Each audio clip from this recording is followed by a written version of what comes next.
여러분, 월드컵 주 경기장에 가보셨습니까? 서울에 있는 월드컵 주 경기장에 가면은 하늘공원이라고 있다고 합니다. 좀 가보진 않았지만 아주 아름답다고 해요. 특히 노을 질 때에 이 노을 지는 모습이 너무 아름다워서 노을공원이다라고도 불린다고 합니다. 하늘공원이라는 아름다운 이 공원이 쉼터가 있는데, 이 하늘공원의 위치가 원래는 어떤 이름이었는지 아십니까? 제 또래이신 분들은 아마 들으시면 알 거예요. 난지도였습니다. 난지도. 그 땅이, 그 장소가 원래는 난지도였어요. 서울에 있는 모든 쓰레기들이 모이던 곳이었죠. 쓰레기 더미가, 여러분 생각을 해보세요. 쓰레기 더미가 100m를 넘어요. 서울에 있는 모든 쓰레기들이 글로 모이는 거죠. 그래서 거기에 모이는 쓰레기들 때문에 악취가 너무 사람들을 불편하게 했고, 하수구가 오염되어서 정말로 사람들이 살 수 없을 정도가 되었던 곳이 난지도라는 곳입니다. 그래서 서울시에서 여기를 회복시켜야 되겠다는 생각을 갖고 서울시에서 1992년에 회복 프로젝트를 세웁니다. 그래서 쓰레기를 다 치우고 이 땅을 회복해 보겠다라는 계획을 세웠죠. 그런데 땅을 정리하고 깨끗하게 했지만 이게 생명이 살아나지가 않는 거예요. 너무 이 악취로 인해서 생명이 살아나지 않게 된 것입니다. 그런데 이 생태가 회복되지 않았는데 여러 가지 방법을 노력했지만 생명이 살아나지가 않았습니다. 그러다가 개망초라는 꽃이 피기 시작했습니다. 개망초라는 꽃이 뭐냐면 아시는 분인지 모르겠는데 1910년에 미국에서 들어온 꽃이래요. 나라가 망할 때 들어왔다. 그래서 꽃 이름이 개망초입니다. 개망초라는 꽃인데 망국초라고도 불렸다고 합니다. 그리고 워낙 이 잡초들이 무성해지면 농사가 망한대요. 그래서 개망초라고도 불리게 됐다는 것이죠. 그런데 이 꽃들이 피기 시작하면서 점점 생명들이 그 땅에 피어나기 시작한 것입니다. 그래서 2002년 월드컵이 시작할 때는 거기에 동식물이 한 450여 종이 그 땅에 있었습니다. 10년 뒤에 2013년에 조사를 했더니 1000여 종이 넘는 동식물들이 지금의 그 하늘공원에 자리 잡게 되었다는 것입니다. 복원과 회복, 이 불가능해 보였던 그 난지도라는 땅에 여러분 다시 꽃이 피고 나무들이 자라고 새들이 찾아오는 회복의 역사를 경험하게 되었다는 것입니다. 사랑하는 여러분, 오늘 본문에 보면 이스라엘 백성들이 다시 가나안 땅으로 돌아옵니다. 불가능해 보였어요. 자기들은 다 나라는 폐허가 되어버렸고요. 노예로서 팔려갔습니다. 이 불가능해 보였던, 그런데 그들이 다시 나라를 세운다? 불가능한 거야. 그런데 하나님이 회복의 계획을 세우시고 이 회복의 기적으로 하나님께서 역사하셨다는 것입니다. 바벨론의 고레스 왕이 이스라엘 노예들을 어떻게 해요? 노예들을 자기의 땅으로 돌려보냅니다. 자기의 땅으로 돌려보내는 칙령을 내리게 됐습니다. 뿐만 아니라 어떻게 했느냐? 돌아가서 너희의 성전을 다시 지어도 괜찮다라고 허락해 줬어요. 뿐만 아니라 어떻게 성전을 지을 수 있는 재료들까지도 다 보내주게 되었다는 거예요. 이 누가 이렇게 만드신 겁니까? 하나님만이 이런 계획을 이루실 수밖에 없다는 것입니다. 이스라엘 백성들은 이것을 깨달았어요. 그 누구도 이 일을 이룬 사람이 없습니다. 이스라엘 백성들 중에서 다시 노예들이 자기네 땅으로 돌아가고 그 돌아간 곳에서 다시 나라를 세우는 회복을 경험하게 도운 사람이 없단 말이에요. 전적인 하나님의 역사였음을 그들이 알게 되었다는 것입니다. 이미 폐허가 되어버렸던 자신들의 땅, 그 하나님께서 거기에 회복의 계획을 세우시고 자신들을 다시 보내주셨다는 것입니다. 그리고 하나님의 아름다운 나라를 세우실 계획을 이 백성들을 통해서 이루어 주셨다는 것이죠. 이때 이스라엘 백성들에게 이런 질문 하나가 던져졌습니다. 다시 노예 생활에서 자신들의 땅으로 돌아와 회복의 역사, 하나님의 계획을 이룰 이스라엘 백성들에게 던져진 질문이 무엇이냐? 하나님의 이 회복 계획에 나는 어떤 모습으로 참여해야 하는가? 그러니까 이스라엘 백성들에게 던져진 질문이었다는 것입니다. 사랑하는 예수님만 구주교회 성도 여러분, 지금을 살아가는 이 시대, 여러분 이 나라와 민족은 회복될 수 있겠습니까? 코로나로 인해서 우리의 경제가 무너지고 일자리를 다시 잃게 되고 있습니다. 우리의 가정은, 이 나라는, 이 경제는 다시 회복될 수 있겠습니까? 극한으로 치닫고 있는 남과 북의 갈등 속에서 이 한반도에 정말로 전쟁이 없는 평화의 한반도가 회복될 수 있겠습니까? 우리의 능력으로는 불가능하다는 것입니다. 어떤 인간 한 명, 개인의 능력으로는 이 일들이 불가능하다는 것이죠. 그러나 여러분, 오직 하나님만이 하실 수 있음을 믿으시기를 바랍니다. 경제의 회복도, 내 가정의 회복도, 이 나라와 민족, 남과 북의 하나됨의 회복도 하나님의 계획 가운데 응답될 것이라 믿습니다. 왜냐하면 하나님은 이 백성과 이 나라를 사랑하시기 때문이죠. 그렇기 때문에 하나님은 반드시 회복의 계획, 그 기적과 같은 회복의 계획을 세우시고 지금 그 계획을 위해서 조금씩 일하고 계심을 우리가 믿어야 할 것입니다. 그때 문제는 무엇이냐? 내가 그 하나님의 계획은 이미 세워져 있는 완전하신 하나님의 계획, 성실하신 하나님의 뜻은 이루어져 나아갈 때에 나는 과연 어떤 신앙의 자세로 하나님의 이 회복 계획에 참여해야 하는가? 이게 중요하다는 것입니다. 내가 아니어도 된단 말입니다. 그러면 기왕이면 내가 하나님의 회복을 경험하는 세대가 되자는 것이죠.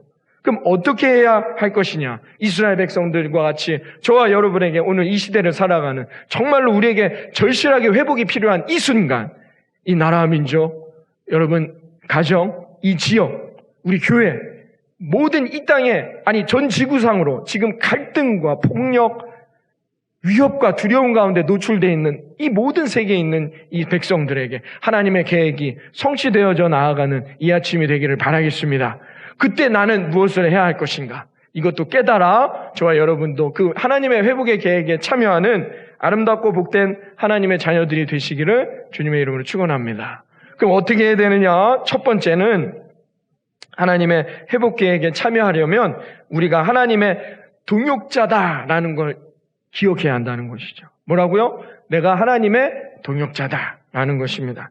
하나님의 계획이 나의 계획이 되는 것, 이게 하나님의 동역자인 것입니다. 하나님의 꿈이 나의 꿈이 되어야 하는 것입니다. 오늘 본문에 보면 이스라엘 백성들이 하나님의 이 회복 계획, 다시 이스라엘 백성을 세우시고 하나님은 이스라엘 백성을 통해 하나님의 계획이 있어요. 뭔지 우리 다 아시잖아요. 예수님이 오셔야 하거든요. 하나님의 이 회복 계획이 다 세워져 있다는 것을 이스라엘 백성들이 깨닫게 되고 이스라엘 백성들은 어떻게 됐어요? 이걸 자기의 일로 받아들였단 말입니다. 이게 하나님의 일이 아니라 우리랑은 별개의 것이 아니라 이스라엘 백성들에게 하나님의 일이 자신들의 사명, 자신들의 일이 되었다는 것입니다. 노예로 끌려갔다가 고국에 돌아왔습니다. 이스라엘 백성들이. 여러분 생각해 보세요.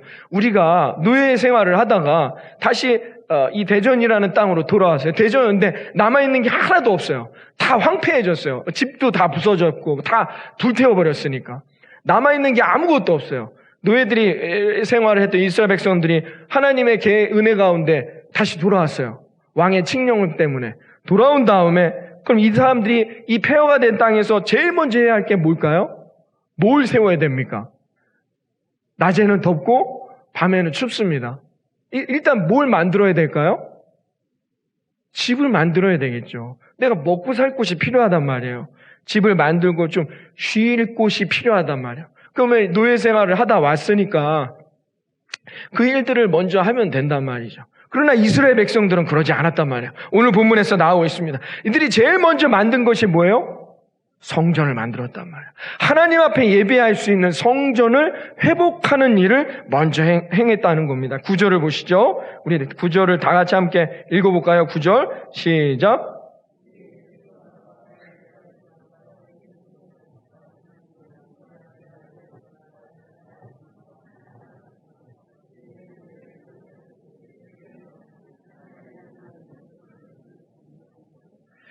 이들이 제일 먼저 한 것이 뭐라고요? 그들이 하나님의 성전을 세웠단 말이에요. 그래서 각 지파별로 어떻게 해요? 그 일을 감독할 수 있는 성전의 일꾼들을 세우는 일을 이들이 제일 먼저 감행했다는 것입니다. 하나님의 계획이 그들의 삶의 계획이 되었단 말이죠. 하나님의 일이 자신들의 삶의 일이 되었단 말입니다. 이스라엘 백성들이 제일 먼저 생각한 것이 뭐냐?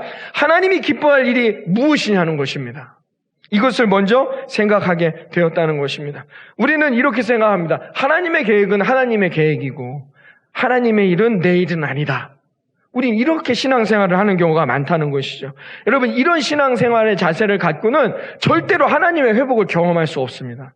하나님의 기적을 경험할 수 없어요. 하나님의 계획이 내 계획이 되고 하나님의 일이 나의 일이 되고 하나님의 꿈이 나의 꿈이 되는 그런 삶을 살아야만이 하나님의 회복의 역사를 경험하게 됨을 여러분 깨달으시기를 바라겠습니다. 그때부터 놀라운 회복의 역사, 하나님의 기적의 역사들이 우리의 삶에 이루어진다는 것입니다. 이것을 내가 받아들여야 된다는 거예요. 하나님의 계획은 나의 계획이구나. 하나님의 꿈이 나의 꿈이구나. 지금의 이 순간들이 다 하나님의 계획이 있구나. 이게 내가 받아들여져야 한다는 것입니다. 이게 받아들여질 때만이 어떻게 해요? 그때부터 하나님의 회복의 역사들이 이루어져 나아간다는 것이죠. 아무리 좋은 계획을 세우면 뭐합니까? 아무리 하나님께서 완전하시고 철저하신 하나님의 계획을 우리의 삶에서 미리 준비한 이 한 주간이 됐다 해도 내가 그것을 어떻게 해요? 받아들이지 못하면 그 하나님의 회복의 역사는 이루어지고 응답되지 못한다는 것입니다. 여러분, 건강이 좋지 않아서 병원에 갑니다. 의사 선생님이 이 건강이 회복될 수 있는 계획을 세워주시죠. 식단도 짜주시고 무슨 운동량도 정해주셔서 우리에게 전달합니다. 그래서 돌아가셔서 이걸 꼭 지키시라고. 누가 회복됩니까? 그 의사 선생님의 계획, 그 짜준 식단을 어떻게 해요? 내가 받아들이고 내가 그것을 실천하는 사람이 회복되는 거예요. 이거 좋은 계획. 근데 나랑은 안 맞아. 지금 내 상황에서 운동만 할 수 있나? 내가 이런 것만 먹을 수 있나? 내가 받아들이지 않는 사람들은 어떻게 해요? 아무리 좋은 계획을 세우고 그 계획을 내게 보여준다고 해도 내가 그것을 받아들이지 않는 사람에게는 아무런 역사가 일어나지 않는다는 것입니다. 하나님은 전능하신 하나님임을 믿으십니까? 하나님의 역사와 계획이 반드시 내 삶에 그 언약이 성취될 것을 여러분 믿으십니까? 그렇다면 어떻게 해요? 하나님의 이 계획, 하나님의 일을 내가 받아들여야 한다는 거예요. 이게 내게 사명이 되어야 한다는 것입니다. 하나님의 계획이 나의 계획이 되는 순간 복된 삶이 응답되어지고 우리의 삶에 놀라운 회복의 역사가 임하게 될 것이라 믿습니다. 그런데 이렇게만 얘기 드리면 부담을 막 가지세요. 좋은 말씀인데 내가 어찌 감히 하나님의 계획을 내 계획으로 삼고 하나님의 일을 내 일로 삼을 수 있겠습니까? 난 그렇게 못하겠습니다. 벌써 이 부담이 확 온단 말이에요. 그래서 저건 나랑은 별개의 말씀이구나. 이렇게 생각할 수 있다는 거죠. 나는 저거랑은 상관이 없는 것 같아. 아닙니다. 그게 아니라는 거예요. 사명이라는 건 여러분에게 뭐 거창한 걸 하나님이 요구하시는 적이 있습니까? 여러분 여기에 계신 분들 중에 내가 이 나라의 회복을 위해서 너를 대통령 세우겠다 라고 얘기하는 분 있습니까? 여러분에게? 하나님 그런 하나님이 아니시단 말입니다. 사명이라는 건 하나님의 일이 나의 일이 된다는 거 여러분 내가 받아들이는 거야. 중세 시대에 어떤 분이 성당을 짓는 거를 지나가다가 보게 되었어요. 그래서 거기 일꾼들에게 물었다고 합니다. 당신은 여기서 뭐 하고 있습니까? 라고 물었더니 첫 번째 일꾼은 이렇게 대답했다고 합니다. 돈을 벌고 있습니다. 라고 얘기했어요. 두 번째 일꾼은 나는 여기서 건축하고 있습니다. 라고 얘기했어요. 세 번째 일꾼에게도 당신은 여기서 뭘 하고 있습니까? 라고 물었더니 세 번째 일꾼은 뭐라고 대답하는지 아십니까? 하나님의 집을 짓고 있습니다. 라고 대답했다는 것이죠. 모두 틀린 대답이 아닙니다. 그러나 세 번째 사람은 자기가 어떤 일을 하고 있는지 분명히 알고 있었다는 것입니다. 이 사람을 우리가 하나님의 동역자라고 말하는 거예요. 하나님의 일이 나의 일이 되는 겁니다. 여러분, 하나님의 꿈이 저와 여러분의 꿈이 되기를 주님의 이름으로 축원합니다. 우리 사랑하는 어머니들 돌아가셔서 살림합니다. 집을 짓는 데다. 밥 만들고 여러분 아이들에게 밥을 차려주고 여러분 자녀들을 위해 우리 사랑하는 아빠들 열심히 나가서 일하는 거. 여러분 이게 뭐예요? 하나님이 원하는 계획이란 말입니다. 하나님의 일이라는 거예요. 내게 주어져 있는 그 일들에 대해서 우리 사랑하는 학생들 또 나가서 열심히 공부하는 겁니다. 학교에 가서 열심히 공부하는 거. 그냥 평범한 것 같고 다른 사람도 다 하는 일 같지만 여러분 이것이 하나님이 내게 주신 일이라고 깨닫는 순간부터 여러분 그 삶에 하나님의 놀라운 회복의 역사가 응답된다는 것입니다. 여러분 그러므로 이 모든 일들 가운데 여러분들이 하시는 모든 이 한 주간의 일들이 하나님이 내게 주신 일이 됨을 믿으시기를 바라겠습니다. 그때부터만이 하나님의 회복의 역사들이 저와 여러분의 삶에 이루어져 나갈 것입니다. 그러므로 여러분 이 한 주간 여러분의 삶의 가정으로 돌아가, 직장으로 돌아가, 학교로 돌아가 여러분이 내게 주어진 일을 할 때 왜 내게만 이런 일이 있는가 낙심하지 마시고, 왜 나만 이런 힘든 일을 해야 하는가 포기하지 마시고, 좌절하지 마시고, 이건 다 남들도 하는 일인데 여러분 실망하지 마시고 여러분에게 주어진 일에 하나님 앞에 최선을 다하여 살아갈 수 있는 저와 여러분이 되기를 바라겠습니다. 왜 그럴까요? 내 일이 아니기 때문인 거죠. 그 모든 건 하나님이 하시는 일이기 때문입니다. 그렇기 때문에 하나님은 그 일을 통하여 우리들의 삶에 뭘 주실까요? 하나님의 놀라운 복을 허락하신다는 겁니다. 이 신앙을 깨달아야 한다는 것입니다. 하나님의 일이기 때문에 우리는 염려할 것도 없으며 하나님의 일이기 때문에 우리는 두려워할 것도 없으며 완전하신 하나님께서, 성실하신 하나님께서 반드시 그 일을 이루신다는 소망을 갖고 여러분 최선을 다하여 이 한 주간도 승리하기를 주님의 이름으로 축원합니다. 그래서 우리는 기뻐하는 것이며 감사하는 것이며 기도하는 것입니다. 이 신앙의 기준이 우리에게 세워져야만이 저와 여러분의 삶에 놀라운 하나님의 기적과 같은 회복의 역사들, 생명의 역사들이 다시 살아나게 될 것이라 믿습니다. 그러므로 내게 주어져 있는 그 일, 다른 사람에겐 없는 일이라 할지라도 순종하고, 남들도 다 하는 일이라 할지라도 순종하고, 내가 하는 일이 너무 힘들다 할지라도 순종하며 나아갈 때마다 하나님은 반드시 그곳에서 하나님의 계획을 이루어 주실 것을 믿습니다. 여러분들이 이렇게 믿음 안에서 하나님의 계획대로 회복되어져 나아가는 이 한 주간이 되시기를 바라겠습니다. 또 하나, 두 번째로 우리가 하나님의 회복 계획에 어떻게 참여해야 할 것인가? 두 번째, 오늘 본문을 통해서 살펴보는 것은 말씀 앞에 순종하는 것입니다. 하나님의 말씀 앞에 순종할 때 반드시 하나님의 회복의 역사가 이루어짐을 여러분 믿으셔야 할 것입니다. 여러분 새벽마다 우리가 말씀을 살피지만 하나님의 언약이 있습니다. 근데 하나님의 언약은 다 어떻게 해요? 말씀을 순종하는 자에게만 나타나거든요. 그 하나님의 그 축복과 역사가 나타나는데 다 누구에게 나타나느냐? 하나님의 언약을 순종, 하나님 말씀 앞에 순종하는 거야. 하나님의 언약이 뭐예요? 하나님의 회복 계획인 거예요. 하나님의 회복 계획. 하나님은 철저하게 준비해 놓으셨어요. 그냥 한치의 실수도 없는 하나님. 왜? 하나님은 완전하시니까. 하나님은 우리에게 그 전능하신 하나님의 역사 성실하게 임하시고 하나님이 하나하나까지도 다 준비하셨어요. 하나님은 성실하신 하나님이시니까. 문제는 뭐냐? 내가 그 말씀을 순종하는 거야. 내가 그것을 받아들이냐 말입니다. 이스라엘 백성들이 이건 하나님의 일이구나 깨닫고 이 성전을 짓습니다. 성전을 짓는데 이것을 지어야만이 이 나라가, 이 민족이, 내 삶이, 내 가정이 회복되는구나 깨달았단 말이에요. 그래서 이것을 이들이 다시 성전을 짓는데 여러분 성경을 잘 보시면 이들이 자신의 경험과 자신의 뜻과 자신의 의지로 하지 않습니다. 야, 요건 요렇게 지어야지. 자, 저건 저렇게 지어야지. 그러지 않는단 말입니다. 그럼 이들이 어떻게 했느냐? 오직 하나님의 말씀대로 이들이 성전을 지었단 말입니다. 10절에 나와 있습니다. 우리 10절 다 같이 한번 읽어볼까요? 10절 다 같이 읽어봅니다. 시작.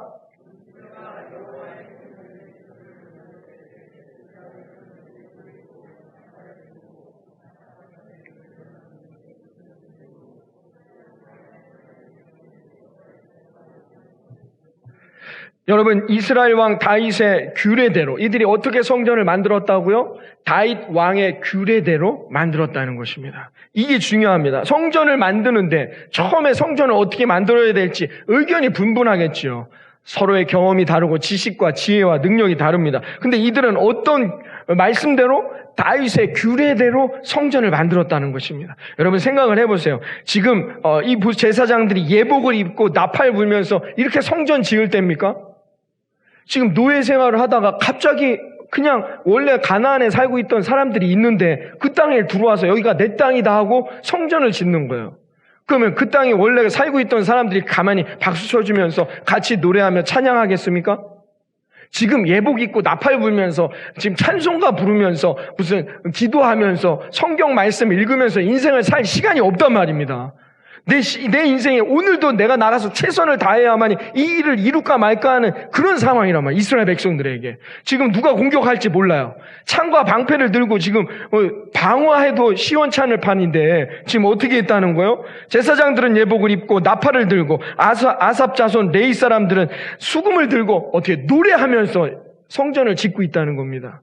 이해가 되십니까? 안 되죠. 그런데 왜 이들은 이렇게 예복도 입고 나팔 불면서 왜 이렇게 예배드리고 있어요? 규례대로. 다윗의 언약의 규례대로. 다윗의 왕이 세웠던 예전에 성전을 지을 때 규례를 보니까 이런 식으로 지었단 말이에요. 그 말씀대로 지금 이 성전을 짓고 있는 거예요. 10절의 말씀이. 여러분, 누구의 삶에 하나님의 회복이 있으냐? 하나님의 말씀, 하나님의 계획이 나의 계획이 된 사람에게 그 다음에 다가온 것은 뭐예요? 말씀에 순종하는 겁니다. 이 바쁘고 힘든 시대에, 이 코로나 때문에 위기와 염려의 시대에 말씀이 중요할 것인가? 이런 고민들을 한다? 회복의 역사를 경험할 수가 없는 거예요. 나의 생각, 나의 경험, 내 지식을 내려놔야 한다는 것입니다. 우리는 오직 어떻게 해요? 하나님의 말씀을 붙드는 인생이 되어야 한다는 것입니다. 이스라엘 백성들은 이걸 깨달았어요. 노예 생활을 하면서 이들이 이것을 철저하게 훈련받았단 말입니다. 그래서 어떻게 해요? 자신들의 나라가 회복되어 내 가정, 내 삶도 회복되는 것을 소망하면서 이스라엘 백성들은 어떻게 해요? 하나님의 말씀대로 예복 입고 나팔 불면 적들이 다 깨달아요. 이들이 지금 성전 짓고 있구나. 위기의 순간이 온단 말입니다. 그럼에도 불구하고 그들은 말씀에 순종하는 이 모습, 삶을 놓치지 않았다는 겁니다. 그런데 하나님은 어디에서 회복의 역사를 쓰셨다고요? 하나님 말씀 앞에 순종하는 인생 가운데 하나님의 회복의 역사를 쓰게 되었다는 것입니다. 사랑하는 여러분, 저와 여러분의 삶의 이 한 주간 또 남은 이 하반기, 이제 시작되어진 이 하반기, 하나님의 그 언약 반드시 성취되어지고 회복의 역사를 경험하는 저와 여러분의 인생이 되기를 주님의 이름으로 축원합니다. 여러분, 우리 다 송구영신 예배, 새해를 시작하면서 받은 말씀, 반드시 그 말씀이 내 삶에 성취되어야 되잖아요. 회복되어야 되잖아야 어떻게 해야 되만 이것이 회복된다고요? 말씀이 내 안에 들어와야 돼요. 말씀을 따라 내가 살아갈 수 있어야 한다는 것입니다. 시편 119편 105절에 말합니다. 주의 말씀은 내 발의 등이요 내 길에 빛이니라. 여러분, 말씀을 따라 순종하며 한 걸음 한 걸음 우리의 인생의 걸음을 딛고 나아갈 때마다 하나님께서 그 회복의 발걸음으로 저와 여러분의 인생을 인도해 주실 것이라 믿습니다. 힘들고 어려웠던 순간들 여러분 말씀으로 만나고 말씀에 순종할 때마다 기적의 역사들, 난지도가 하나님 앞에 하늘의 공원으로 축복의 역사로 변하듯이 저와 여러분의 인생에도 그 회복의 역사들로 바뀌어 나아가기를 분명히 이 아침 주님의 이름으로 축원합니다. 여러분, 이것을 우리가 받아야 한다는 것입니다. 그러므로 어떻게 해요? 그 소망을 갖고 하나님이 반드시 말씀에 순종하는 삶의 회복의 역사를 주심을 깨닫고 우리가 그 소망을 붙들며 나아갈 때마다 여러분, 우리는 이런 감사와 찬양이 넘쳐날 수밖에 없는 것이죠. 11절에 이렇게 고백하고 있습니다. 우리 11절 한번 읽어볼까요? 시작. 찬양으로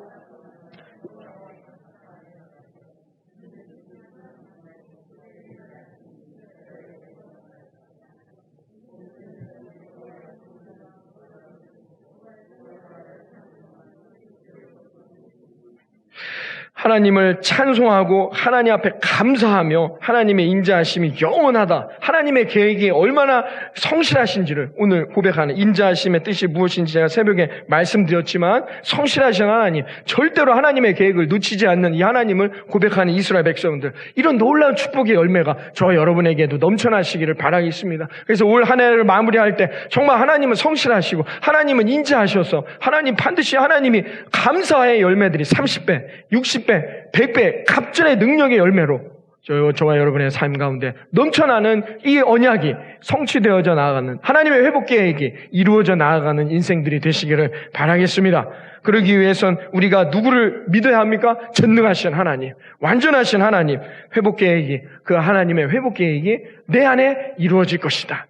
이 믿음을 갖고 오늘도 이 말씀에 순종하며 달려갈 수 있는 저와 여러분 되기를 바라겠습니다. 이제 우리가 이걸 깨달아야 한다는 것입니다.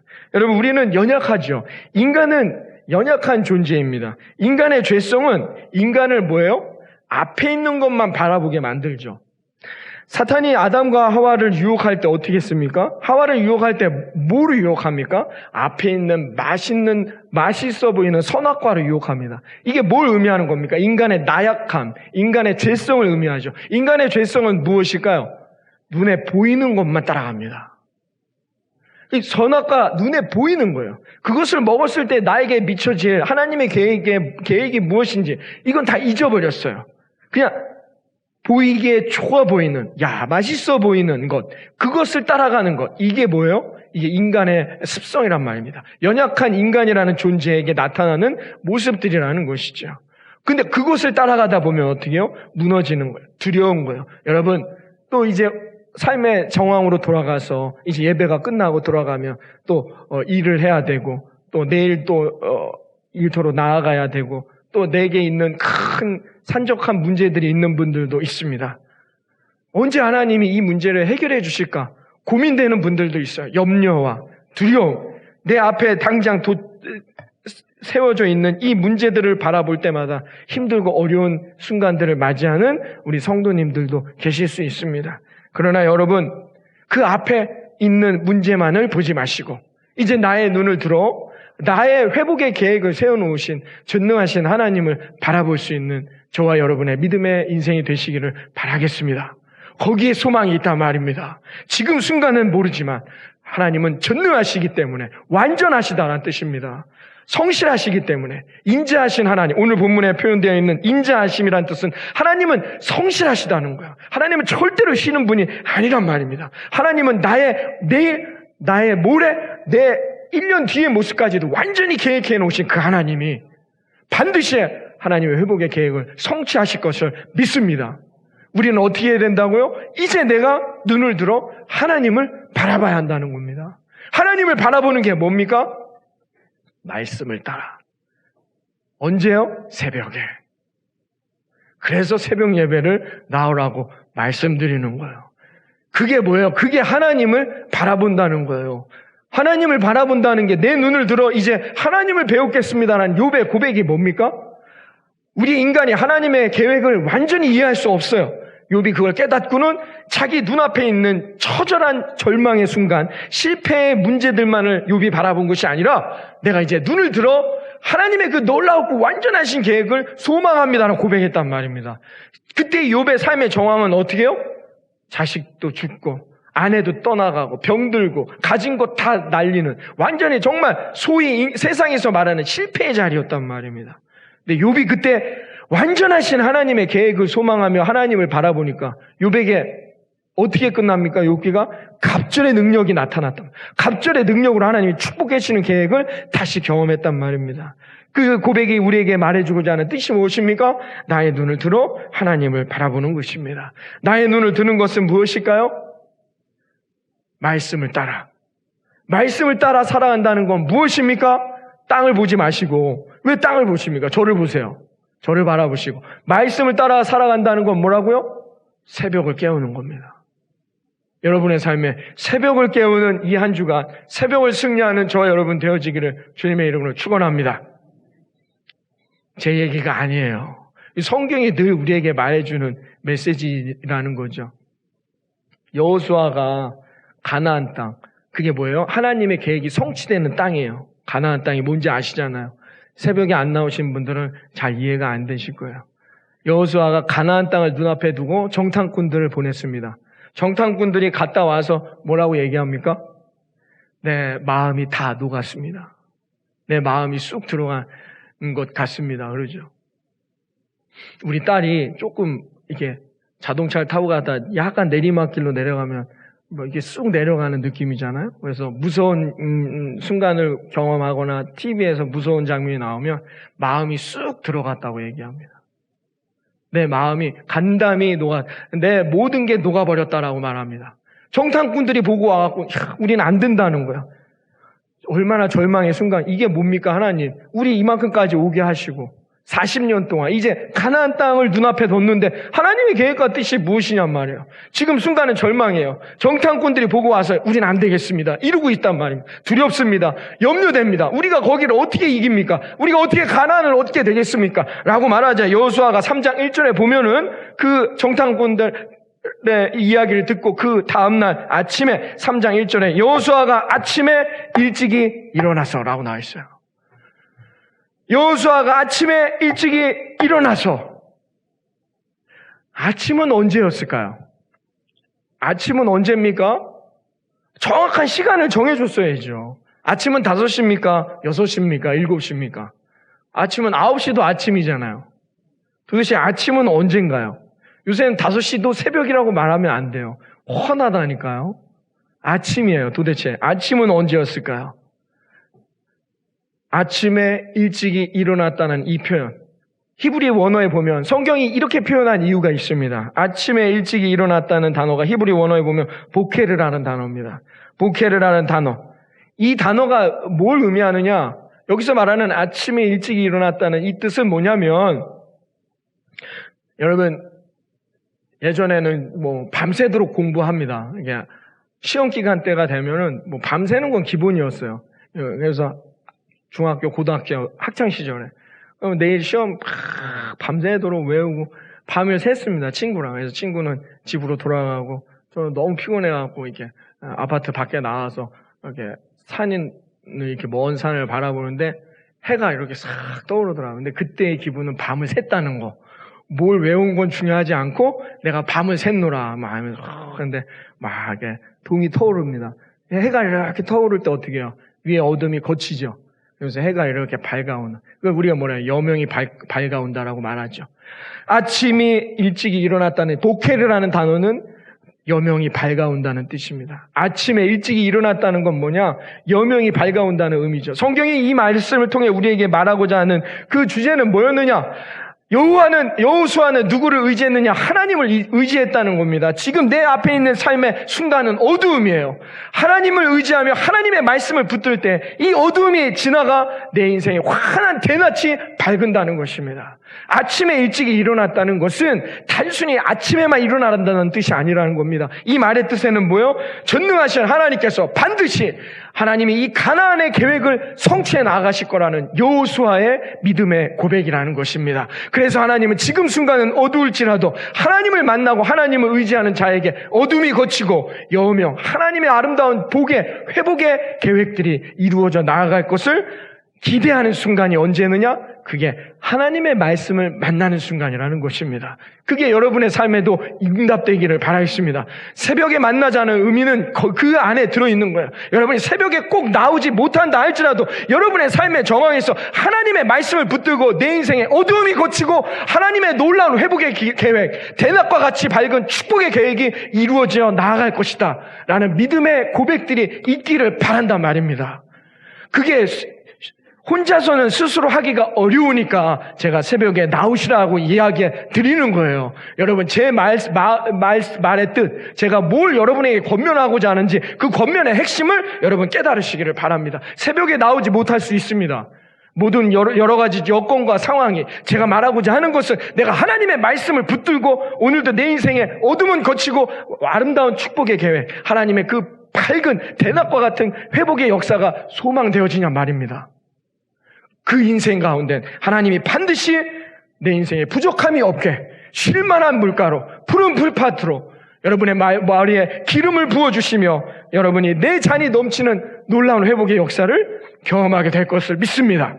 여러분 이 말씀을 붙드시란 말입니다. 그래서 정말로 이 한 주간 이 남은 올 이 한 달 남은 올 한 해 동안 여러분 어떤 순간에도 여러분 포기하지 마시고 낙심하지 마시고 좌절하지 마시고 하나님의 계획을 바라볼 수 있는 저와 여러분이 되기를 바라겠습니다. 하나님은 반드시 하나님의 회복 계획을 이루십니다. 그게 하나님이시니까요. 하나님은 반드시 이루십니다.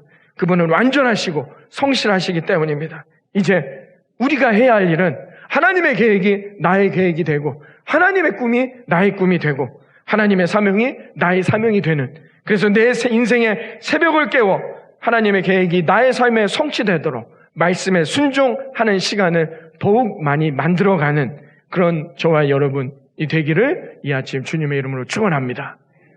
기도하겠습니다. 하나님 감사합니다. 오늘도 하나님 앞에 달려왔습니다. 하나님의 계획은 반드시 우리에게 이루어질 것을 믿습니다. 하나님의 그 회복